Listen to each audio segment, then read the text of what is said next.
A fábula do porco-espinho. Durante a era glacial, muitos animais morriam por causa do frio. Os porcos-espinhos, percebendo a situação, resolveram se juntar em grupos, assim se agasalhavam e protegiam mutuamente. Mas os espinhos de cada um feriam os companheiros mais próximos, justamente os que ofereciam mais calor. Por isso, decidiram se afastar um dos outros e alguns morreram congelados. Então, os que sobreviveram precisavam fazer uma escolha. Ou aceitavam os espinhos dos companheiros ou desapareceriam da terra. Com sabedoria, decidiram voltar a ficar juntos. Aprenderam assim a conviver com as pequenas feridas que a relação muito próxima poderia causar, já que o mais importante era o calor do outro, e assim sobreviveram ao intenso frio. Moral da história: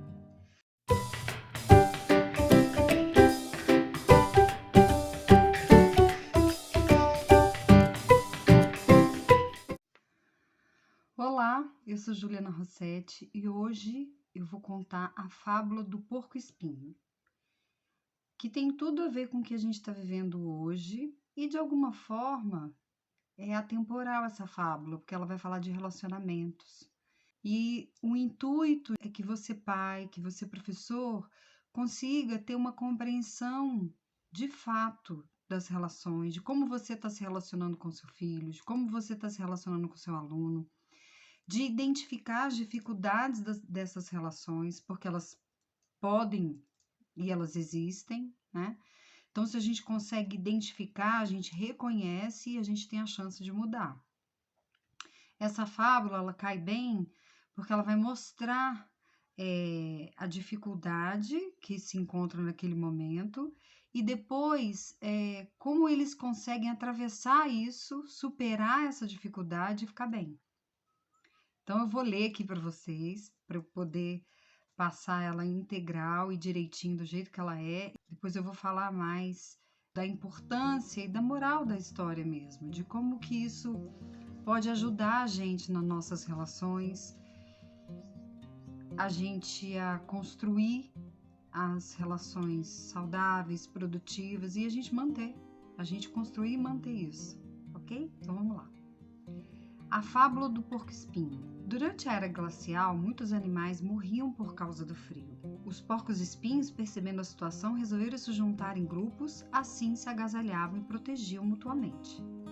Mas os espinhos de cada um feriam os companheiros mais próximos, justamente os que ofereciam mais calor. Por isso, decidiram se afastar um dos outros e alguns morreram congelados. Então, os que sobreviveram precisavam fazer uma escolha. Ou aceitavam os espinhos dos companheiros ou desapareceriam da terra. Com sabedoria, decidiram voltar a ficar juntos. Aprenderam assim a conviver com as pequenas feridas que a relação muito próxima poderia causar, já que o mais importante era o calor do outro, e assim sobreviveram ao intenso frio. Moral da história: o melhor relacionamento não é aquele que une as pessoas perfeitas, mas aquele no qual cada um aprende a conviver com os defeitos do outro e consegue admirar suas qualidades. Então, não existe relação perfeita, até porque nós, seres humanos, não somos perfeitos e em nenhum momento a ideia que a gente tem ou que a gente passou aqui nos vídeos foi que a gente precisa ser perfeito, de jeito nenhum. É preciso que a gente aceite os nossos defeitos, porque somos imperfeitos. Só uma questão que é importante, ou na verdade um adendo que eu faço. Somos imperfeitos, ok, é verdade. Mas tem coisas que a gente pode olhar e que a gente tem como mudar. Aceitar o defeito do outro é aceitar como o outro é, porque aí assim eu também me aceito como eu sou. A gente precisa fazer essa autoanálise, a gente precisa olhar para dentro mesmo. Isso é muito mais do que uma frase bonita, uma frase de efeito. Realmente é importante a gente fazer isso. Porque quando a gente tem esse autoconhecimento, quando a gente realmente sabe quem a gente consegue e a gente vai ter muito mais chances de ter uma relação saudável do que o contrário. porque eu me conheço, eu sei qual é o meu limite, eu sei até onde eu posso ir, eu respeito o limite do outro, eu compreendo as dificuldades que o outro está vivendo, porque eu também tenho as minhas. Então, sim, as coisas precisam iniciar em mim primeiro. Então, enquanto pai, enquanto professor, é importante que a gente tenha essa percepção para quando a gente tiver um filho e o filho estiver crescendo e a gente tem essa tarefa que é trabalhosa, que muitas vezes para alguns pais são muito difíceis de educar, de cuidar, de proteger, de mostrar o que acontece, mostrar como é que é o mundo de uma forma geral, a gente tá inteiro, a gente tá verdadeiro, a gente ter valores consistentes, éticos, né? Então a gente consegue passar isso com maior naturalidade. Se a gente não faz isso, se a gente não tem isso, a gente vai ter mais dificuldade e a gente possivelmente vai viver muito mais relações disfuncionais do que funcionais, do que produtivas, do que saudáveis. Então é sempre bom a gente iniciar. Na verdade, a gente precisa iniciar na gente. Por isso que o programa Pais Cuidados, Filhos Cuidados é pais cuidados, filhos cuidados, professores cuidados, alunos cuidados. A gente veio primeiro, então a gente precisa se cuidar. Primeiro, porque a gente é importante enquanto ser humano, enquanto pessoa. E segundo, que quando a gente tem um filho, a gente tem uma responsabilidade que aumenta para poder ensinar, para poder educar, para esse filho ir para o mundo. E a gente, enquanto pai, a gente preza por uma educação saudável, produtiva, funcional, para que os filhos tenham valores consistentes, valores do bem e que eles caminhem no caminho do bem, que eles façam bem. Isso eu tenho certeza que você que é pai, você que é mãe preza. E o professor também dentro de sala de aula. Ele vai prezar por um aluno que seja afetuoso também, mas que seja disciplinado, que seja cooperativo, que preste atenção, que entenda a importância daquela matéria. Se ele tem um aluno assim, ele consegue dar a matéria de uma melhor forma, de uma maneira mais tranquila. E às vezes, quando não acontece, quando a turma é muito indisciplinada, quando há alunos rebeldes de uma forma negativa, esse professor precisa estar muito centrado para poder disciplinar, para poder mostrar para aqueles alunos que aquele comportamento inadequado, disfuncional, não vai resolver, não vai fazer ele aprender, não vai fazer ele passar na prova, não vai fazer ele passar de ano, que isso é ruim para ele.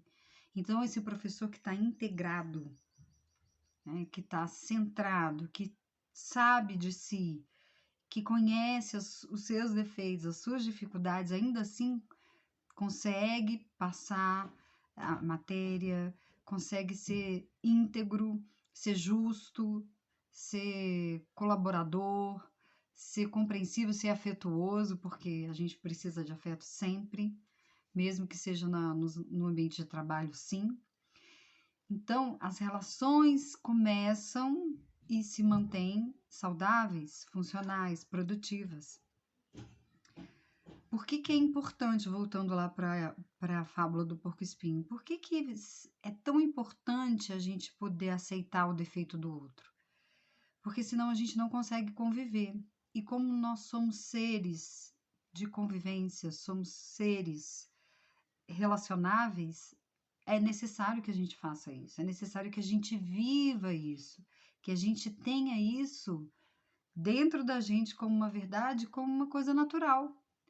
O contrário, se eu tenho uma dificuldade muito grande, se eu resisto, se eu tenho uma teimosia de que eu não aceito aquilo de jeito nenhum, que aquilo é inadmissível, que não tem jeito e pronto e acabou, e eu fecho aquilo e não abro de jeito nenhum, fico extremamente resistente, isso transforma em grande sofrimento para mim.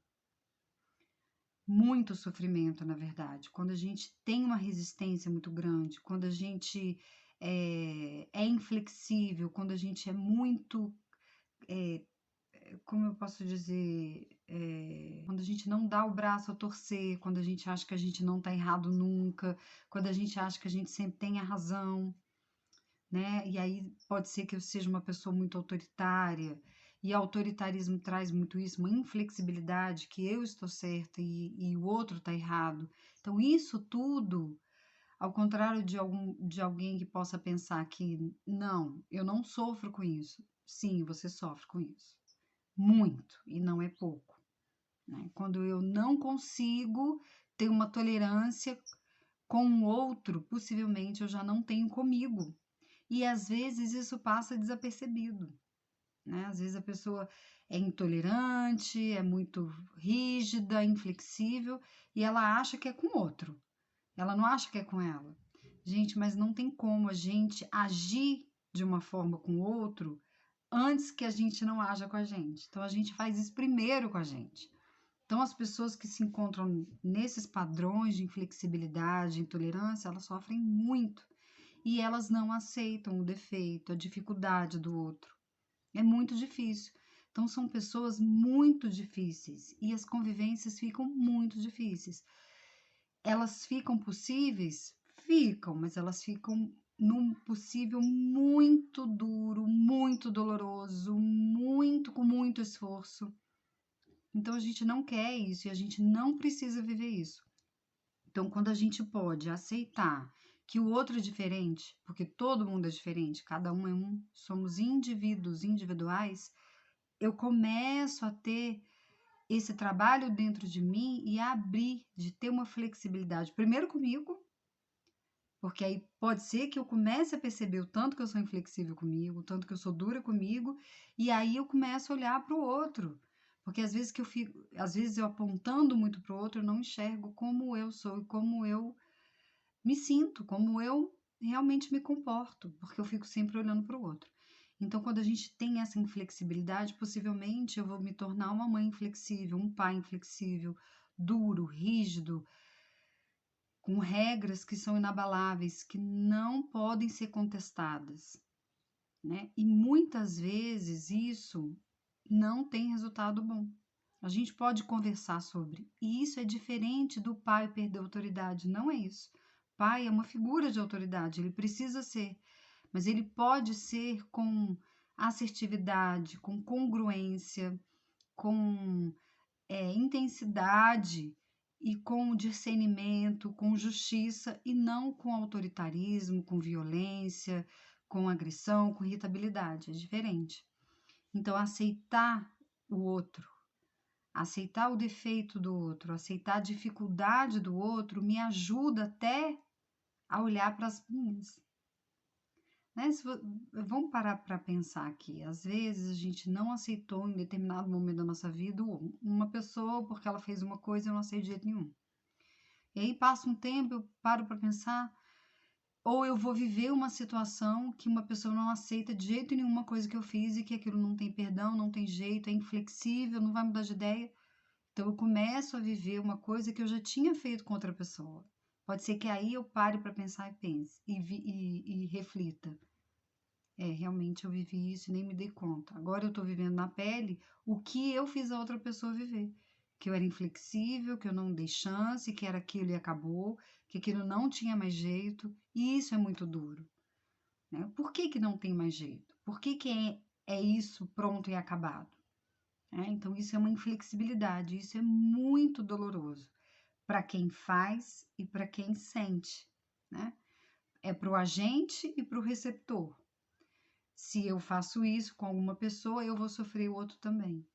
Então, aceitar as dificuldades é a primeira porta para eu atravessá-las, para eu resolvê-las, para eu tratá-las, para eu curá-las em mim e depois ajudar o outro a fazer isso. Então, entrando aqui no assunto pai, filho, professor e aluno, se eu tenho uma tolerância, uma flexibilidade, eu consigo compreender a dificuldade que meu filho está passando, a teimosia que ele está vivendo e que não é bom, e aí eu preciso ir lá falar, corrigir, explicar, fazer ele entender que aquilo não é legal. E também com o professor. Se eu, enquanto professora, tenho essa flexibilidade porque eu sou flexível comigo, e é uma questão até de generosidade que eu estou falando, não é só flexibilidade. Quando eu posso voltar atrás, quando eu posso repensar, quando eu posso redecidir, eu tô sendo comigo generosa. E possivelmente você sim com o outro. E aí eu olho para aquele aluno que está com uma dificuldade, ao invés de eu criticá-lo, puni-lo, eu vou lá, explico, vejo o que é que está por trás daquela dificuldade, que muitas vezes nem é tão a dificuldade na matéria, é uma coisa anterior. Então, eu tenho essa capacidade, essa sensibilidade de ajudar. Então, com certeza vai dar certo. Com certeza a relação vai melhorar. Se não era boa, vai melhorar. E se era boa, vai ficar melhor ainda ou vai se manter muito bem. Então, é importante a gente ter esse ponto de reflexão. Essa fábula do porco-espinho, ela vem numa boa hora, numa hora em que a gente se vê isolado, confinado, restrito por essa pandemia que a gente tem vivido ainda mais de um ano.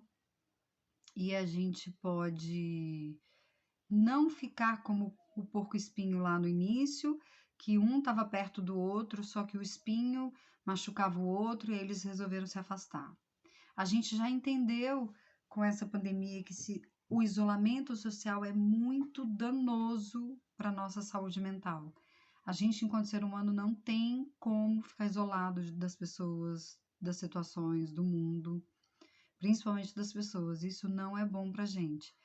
O que a gente pode fazer com as pessoas que estão dentro da nossa casa, principalmente a família, que agora ficou todo mundo junto, com trabalho, com escola, com os afazeres domésticos, tudo junto, misturado. Então, as famílias que não se viam tanto por causa da rotina, por causa da correria do dia a dia, agora passaram, e já tem um tempo, que já estão todo mundo juntos. E será que essa família, elas se comportam como o porco-espinho ou não? Porque eu acho que no início todo mundo foi pego de surpresa e teve que se adaptar a uma situação que a gente nunca imaginaria. Só que agora já deu tempo de fazer isso. A gente já está em casa e a gente vai continuar em casa o tempo que precisar. Porque a gente precisa se proteger, a nossa saúde precisa vir em primeiro lugar, de todo mundo. Então, a gente está dentro de casa com os nossos filhos, com esposa, com marido, companheiros, enfim, todo mundo está dentro de casa. E os filhos, de alguma maneira, todo mundo está sofrendo por alguma questão.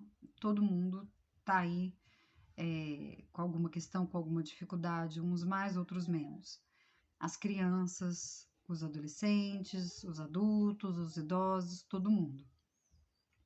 E acredito, pensando nessa situação, que os adolescentes têm um sofrimento que tem um destaque, ao meu ver, porque o adolescente, a época da adolescência é uma época de liberdade, é uma época de encontro com outras pessoas, de descobrir o mundo lá fora, é um ensaio para a vida adulta. Então, o adolescente, ele precisa, é necessário que ele fique com o outro, com os grupos, que ele se afaste da mãe, do pai.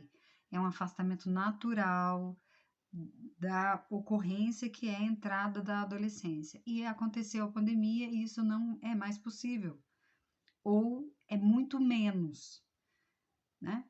E aí eles sofrem muito. E tem até um agravante, muitas vezes eles não sabem dizer o que é, eles não conseguem verbalizar.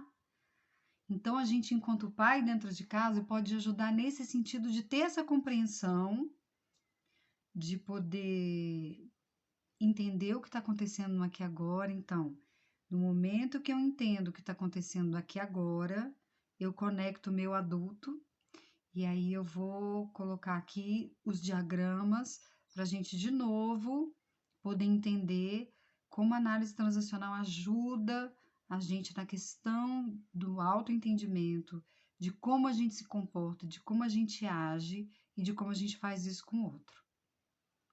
Já, já.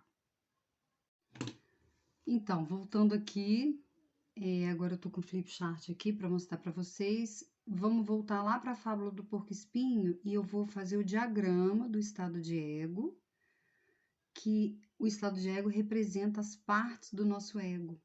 E ele vai falar para a gente como a gente se sente, como a gente pensa e como a gente age. Então, é muito legal essa forma de explicar as partes do ego, que genialmente Eric Berne nos mostrou, para a gente ter um entendimento muito claro, muito direto, muito rápido de como que a gente vive, como são os nossos comportamentos, né?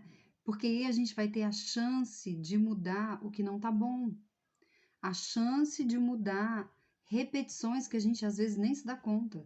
Porque, gente, a gente faz muita repetição, a gente repete muito comportamento. E isso tem tudo a ver com o que eu vou falar agora e fica mais claro, muito mais fácil da gente entender. Então, olha só.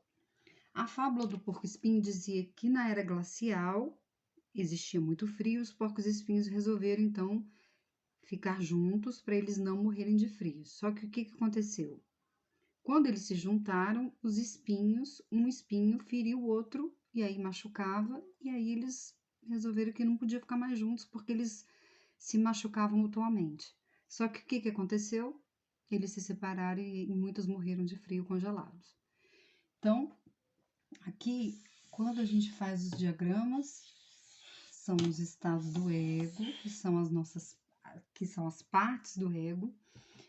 Esse primeiro diagrama a gente vai chamar de estado de ego pai, estado de ego adulto, segundo estado de ego criança, a gente representa por essas letras maiúsculas, pai, adulto, criança. O estado de ego pai é onde estão todas as nossas regras, proibições, onde existem os preconceitos. Quando eu estou dando uma aula, quando eu estou ensinando uma coisa, eu estou aqui muito no meu estado de ego pai, são os valores, e é como mesmo eu tivesse a gravação na minha cabeça, muito do comportamento, do jeito de falar, da expressão do rosto do meu pai e da minha mãe. Pai biológico, mãe biológica, que tem CPF e RG, pessoas reais. Então, eles estão todos aqui. O adulto é quando eu estou no aqui e agora, eu analiso a realidade do que está acontecendo, eu faço cálculo, é como se fosse o meu computador. Então, eu tenho uma análise do que está acontecendo no aqui e agora, no momento presente. Aqui são gravações anteriores, passadas. O adulto é mais presente. E a criança também são relíquias lá do meu passado remoto, quando eu era pequenininha, e como se fosse mesmo uma criança pequena, ali na primeira infância, até os 7 anos de idade. E aí eu vou, e aqui eu armazeno os meus sentimentos, as minhas emoções, a minha intuição, a minha espontaneidade, a minha intimidade, tá tudo aqui. Os meus desejos estão todos aqui no estado de criança. Só relembrando, porque isso eu já tinha dito em outros vídeos, mas é sempre bom relembrar para quem está chegando agora. E aí, voltando à fábula do porco-espinho, então eles decidiram que eles não podiam ficar juntos mais porque um machucava o outro. O que aconteceu? Muitos morreram congelados. Aí, sabiamente, eles pensaram, não, ou a gente vai aceitar, ó lá, ou aceitava os espinhos dos companheiros ou desapareceriam da terra. Então, o que eles fizeram? Com sabedoria, decidiram voltar a ficar juntos. Aprenderam assim a conviver com as pequenas feridas que a relação muito próxima poderia causar, já que o mais importante era o calor do outro. E assim sobreviveram ao intenso frio. Então, eles resolvem ficar juntos. Quando eu não aceito, lá no início, não aceito o espinho do outro, não aceito o defeito do outro, não aceito a dificuldade do outro, não abro mão, acho que eu estou errado, acho que não é isso, isso não tem que conversar, ponto final, eu estou muito inflexível, estou muito rígida, eu acho que só eu que sei a verdade, eu não dou o braço a torcer, né? Então, fica muito a intolerância, não tem flexibilidade, né? Então, tem valores do meu pai, do meu estado de ego pai, que são valores que eu herdei dos meus pais, dos que vieram dos meus avós, bisavós e assim, né? De uma ancestralidade toda aí, e que eu pego aquilo e replico, né? Eu replico e repito, e replico, né? Vou repetindo, sem fazer uma análise do que está acontecendo no momento atual. Porque quando eu era pequena, era uma época, hoje eu cresci. Então, os valores que os meus pais, as regras, as proibições, o jeito que eles me tratavam, como eles me educaram, ok, com certeza tem muitas coisas boas, mas tem coisas que a gente pode repensar. E se eu levo tudo muito à risca de que eu não vou mudar nada, que tem que ser assim e acabou, eu fico muito rígida. E aí não tem jeito de conversar, não tem jeito de melhorar, não tem jeito de. Não tem jeito, fica intolerante. Essa convivência foi uma convivência muito difícil. Então, o que eu perco aqui com o meu adulto? Eu não tenho uma análise do que está acontecendo agora. Então, Quem que um dia iria pensar que a gente estaria vivendo uma pandemia dessa, o mundo inteiro? Na minha época, quando eu era criança, eu não vivi pandemia, eu não consigo imaginar. Não tinha isso, não teve isso, né? Então, se eu não entro no momento presente, eu não consigo olhar para os valores e proibições ou regras. Posso olhar, vejo que, bom, naquele momento era daquele jeito, agora não tem mais como ser, é outro jeito. E aí também olhar para uma análise do que está acontecendo agora, aqui agora, e também na minha criança, que guarda, né, o arcabouço dos sentimentos, das emoções, da intuição, da espontaneidade, da intimidade, dos desejos, das fantasias. Então, aqui que tem em mim, que tem em toda pessoa, que também está ali no passado, porque eu já vivi tudo isso, está aqui tudo dentro de mim, eu posso também me abrir a novos sentimentos, a novas emoções, a pensar que eu tive alguns sofrimentos com algumas coisas, tive uma rebeldia meio negativa e tal, mas que isso agora não funciona, eu preciso rever isso. Então, se eu tenho a capacidade, se eu tenho a flexibilidade de rever, eu começo a mudar e adquirir outros valores. Porque eu não vou tirar, a ideia não é apagar meu estado de ego pai, o que está gravado ali. Porque ele é importante, mas eu posso agregar. Eu posso agregar valores, eu posso agregar regras, novas regras, eu posso agregar tantas coisas, porque no momento atual é importante, eu me atualizo, eu vejo o que está acontecendo no mundo. Meu adulto tem a capacidade de analisar, tem a capacidade de calcular, tem a capacidade de perceber isso. Então eu falo, bom, tem alguns valores que ficam, mas tem alguns valores que caíram por terra, não tem mais, né? Então, alguma coisa, até que eu sofri muito com os meus pais, eu posso não querer repetir isso com meus filhos. Para que eu vou fazer isso? E muitas vezes a gente faz no automático.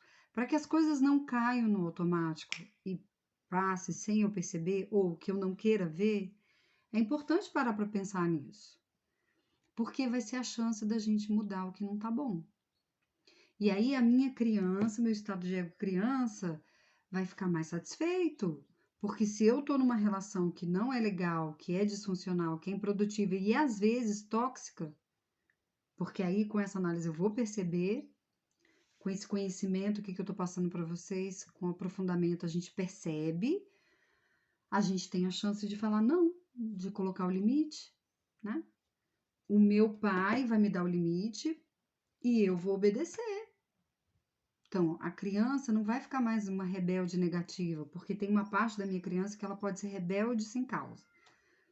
Né? A gente, em algum momento, ficou rebelde sem causa, que fica aí fazendo raça sem.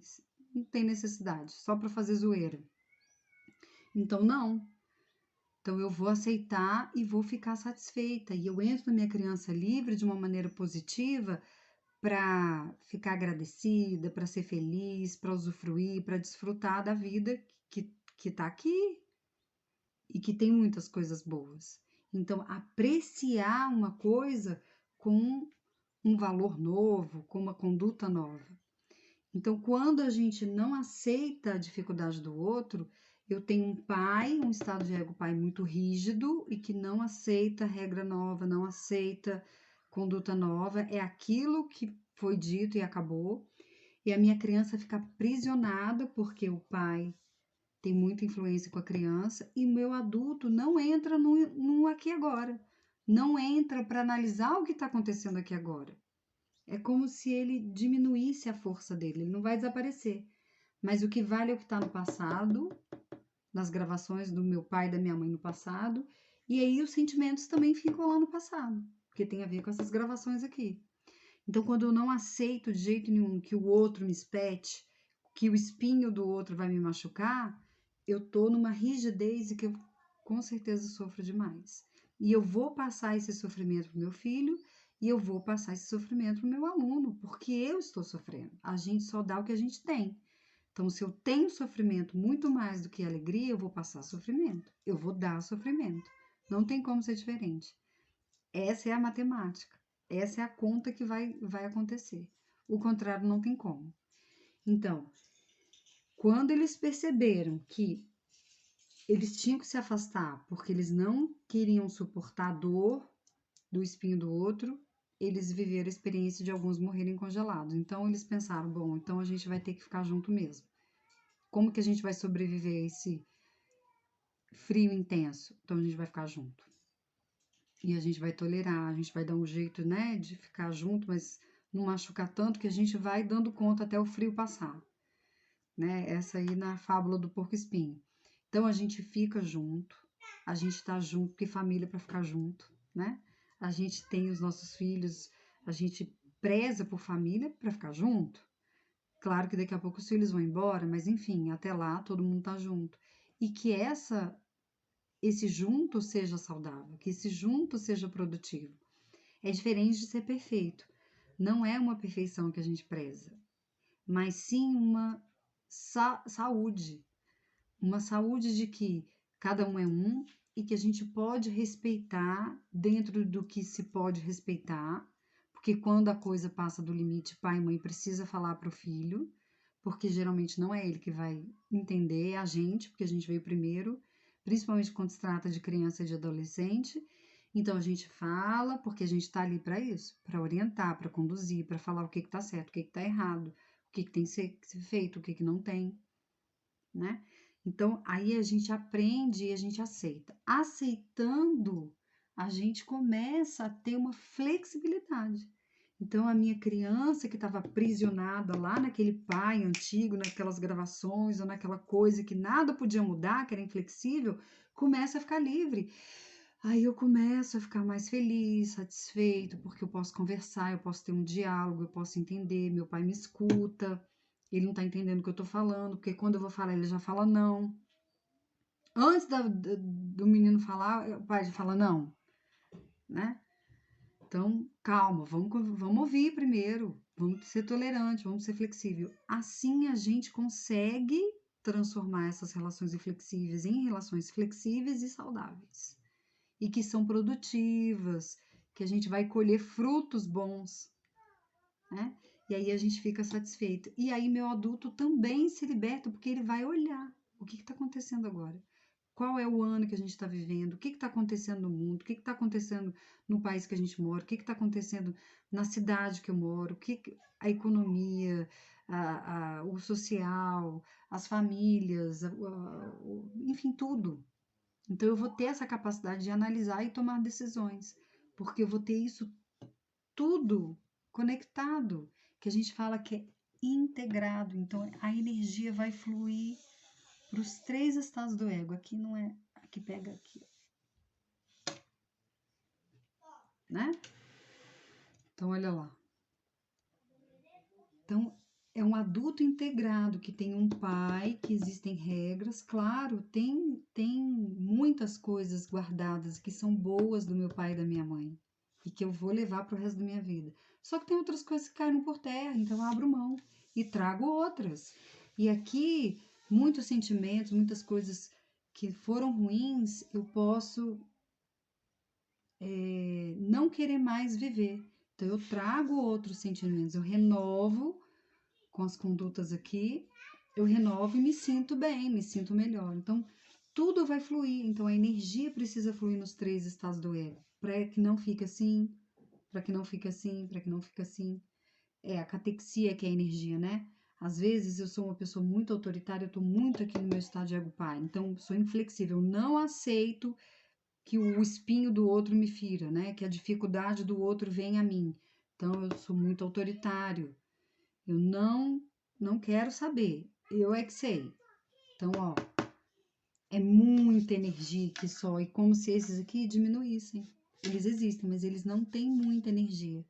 Ou quando eu sou uma pessoa muito fria, muito calculista, muito, né, muito calculista mesmo, muito, às vezes até antiética, assim, enfim. Eu tô muito aqui no meu adulto, então tudo eu calculo, eu sofri, eu não tenho afeto, então eu tô muito aqui no meu adulto. Então, e aí também não é bom. E aí é como se esses dois estados do ego perdessem a força, perdessem a energia. Ou quando eu tô muito aqui na minha criança, é como se esses dois perdessem a energia. Eu tenho uma catexia, que é a energia muito aqui. Então eu gosto só de me divertir, ou eu gosto de levar a vida na flauta, não quero estudar, tem prova e eu não estudo, eu minto para os meus pais, eu não tô nem aí, ou eu sou uma mãe que não quero muito educar, não quero falar, acho chato, acho um saco, ficar repetindo 10 mil vezes a mesma coisa, então, não tô nem aí, sabe? Ou de um jeito engraçado, de um jeito, que você se lasca, então assim, não é bom. Então a gente precisa ter os três agindo, tendo energia, tendo vitalidade para a gente estar saudável. A gente está mesmo, tem um estado saudável, né? Então, se a gente prioriza isso, a gente dá conta de fazer, mesmo que a gente incorra em alguns erros, porque isso vai acontecer, mas a gente retoma isso aqui. Sempre há tempo de retomar, sempre há tempo de repensar, sempre há tempo de fazer uma autoanálise, de ver, gente, mas será que aquilo que eu falei pro meu filho foi legal? Será que eu não fui muito dura? Eu acho que eu fui. Pois é. Então, assim, ao invés de entrar numa lástima, né? Ai, meu Deus, e agora? Meu filho nunca mais vai gostar de mim. Ai, eu sou uma péssima mãe e tal. E eu entro numa criança adaptada que é inconformada com tudo, que é vítima, que é melosa, que é um... Não adianta. Eu penso, tá, peraí que não vou fazer mais. Eu errei. Eu reconheço que eu errei. Não dá. Assim, não ficou bom pra mim, não ficou bom pra ele. Então eu reconheço.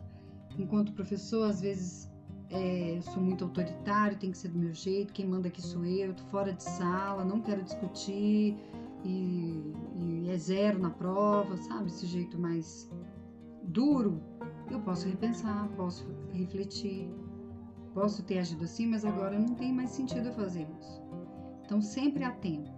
Então, isso é um instrumento, são conteúdos muito muito potentes para a gente poder fazer essa autoanálise, para a gente poder saber aonde que a gente está mais e o que a gente precisa fazer para energizar todos, para eu ficar íntegro, para eu ficar inteiro a maior parte do tempo, porque aí eu vou priorizar muito mais o meu bem-estar do que o meu mal-estar. Eu vou errar, vamos dizer, menos, ou eu vou ter menos dificuldade nas minhas relações, principalmente com os meus filhos e com os meus alunos dentro de sala de aula.